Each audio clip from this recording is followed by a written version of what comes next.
ندهتهولك اهو يا امي. السلام عليكم يا حاج. عليكم السلام يا حبيبي. نسيت ليه؟ مش عارف، سمعت ان انت كنت عايزاني تأمريني بحاجه.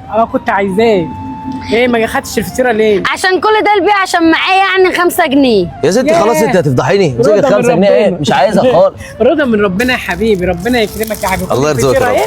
خد الفطيره ايه يا حبيبي معلش يا حاج اعفى عني المره دي. انا لا والله هزعل والله. مش هقدر، والله مش هقدر لا يا اخد اكل حبيبي. عيشكم. لا يا حبيبي هزعل، الرزق كتير اهو وربنا الرازق. يمكن ربنا يرزقنا برزقك يا حبيبي.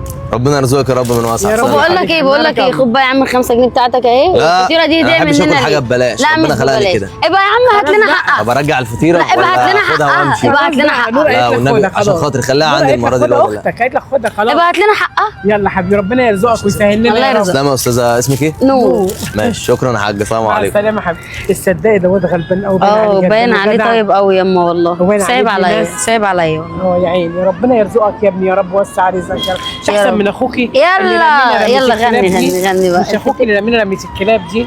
الحمد لله يا امي الحمد لله. يلا الفطير.